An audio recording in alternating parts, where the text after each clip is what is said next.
आज की तमाम बड़ी खबरें नॉनस्टॉप न्यूज में। जी न्यूज और डिजाइन बॉक्स के सबसे बड़े ओपिनियन पोल के मुताबिक उत्तर प्रदेश में पूर्ण बहुमत के साथ बीजेपी की सरकार बन सकती है। उत्तर प्रदेश में विधानसभा की 403 सीटें हैं और बहुमत के लिए 202 सीटों की जरूरत है। ओपिनियन पोल के मुताबिक बीजेपी और सहयोगी दलों को 245 से 267 सीटें मिल सकती हैं। वहीं समाजवादी पार्टी 125 से 148 सीटों पर जीत सकती है। बीएसपी को 5 से 9 सीटें मिलने का अनुमान है और कांग्रेस को ज्यादा से ज्यादा 7 सीटें मिल सकती हैं। जी न्यूज और डिजाइन बॉक्स के सबसे बड़े ओपिनियन पोल में उत्तर प्रदेश में बीजेपी को 41% वोट, समाजवादी पार्टी को 34% वोट, बीएसपी को 10% वोट, कांग्रेस को 6% वोट और अन्य को 9% वोट मिलने का अनुमान है। अगर ओपिनियन पोल के आंकड़े परिणाम में बदलते हैं तो बीजेपी साल 2017 की तुलना में नुकसान के बावजूद उत्तर प्रदेश में सरकार बनाएगी और समाजवादी पार्टी 2017 के मुकाबले फायदे के बाद भी विपक्ष की भूमिका में होगी। जी न्यूज और डिजाइन बॉक्स के सबसे बड़े ओपिनियन पोल के मुताबिक उत्तर प्रदेश में सीएम के तौर पर योगी आदित्यनाथ सबसे आगे हैं। सीएम के लिए यूपी में 47% लोगों की पसंद योगी आदित्यनाथ है। वहीं 35% लोग अखिलेश को सीएम बनते देखना चाहते हैं। यूपी के सीएम के तौर पर सिर्फ 9% लोगों की पसंद मायावती है, तो 5% प्रियंका गांधी वाड्रा को भी सीएम बनाने के पक्ष में है। जी न्यूज और डिजाइन बॉक्स के ओपिनियन पोल में यूपी के 6 क्षेत्रों में योगी आदित्यनाथ सीएम के तौर पर सबसे आगे हैं। पूर्वांचल में सीएम योगी आदित्यनाथ को 48% लोग सीएम के तौर पर पसंद करते हैं, तो यहाँ अखिलेश यादव को पसंद करने वाले 35% हैं। बुंदेलखंड में योगी आदित्यनाथ के पक्ष में 50% लोग हैं, तो अखिलेश यादव को 31% लोग बुंदेलखंड में पसंद करते हैं। रुहेलखंड में 47% लोगों की पसंद योगी आदित्यनाथ है, तो 37% लोग अखिलेश यादव को सीएम बनाने के पक्ष में हैं।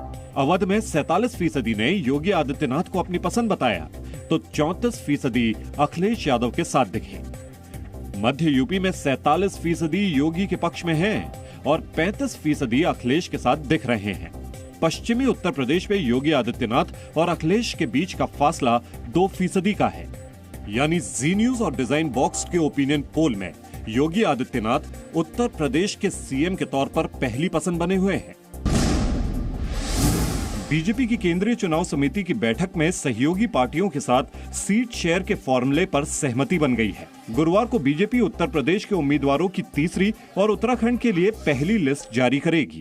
भारतीय जनता पार्टी उत्तर प्रदेश में एनडीए के साथ अपने पार्टनर्स के साथ चुनाव में उतर रही है। एनडीए 403 सीटों पर गठबंधन जो हमारा है वो चुनाव लड़ेगा। इस बैठक में बीजेपी अध्यक्ष जेपी नड्डा, केंद्रीय गृह मंत्री अमित शाह, यूपी के मुख्यमंत्री योगी आदित्यनाथ और बीजेपी के दूसरे नेताओं के अलावा अपना दल की अध्यक्ष अनुप्रिया पटेल और निषाद पार्टी के अध्यक्ष संजय निषाद ने भी भाग लिया। ये जो हमारा एनडीए का गठबंधन है, ये विकास और सामाजिक न्याय का एक बहुत ही बेहतरीन कॉकटेल साबित हुआ है। उत्तर प्रदेश को दोनों की आवश्यकता है, विकास की भी, सामाजिक न्याय की भी। निषाद पार्टी ने यूपी के विपक्षी दलों पर हमला करते हुए कहा कि उनको जनता की कोई चिंता नहीं है।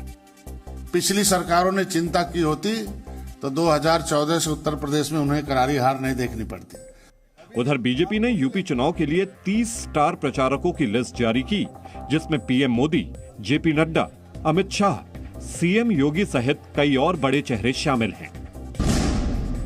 समाजवादी पार्टी प्रमुख अखिलेश यादव ने यूपी विधानसभा चुनाव लड़ने के संकेत दिए हैं। उन्होंने कहा है कि अगर आजमगढ़ की जनता इजाजत देगी तो वो विधानसभा चुनाव लड़ेंगे।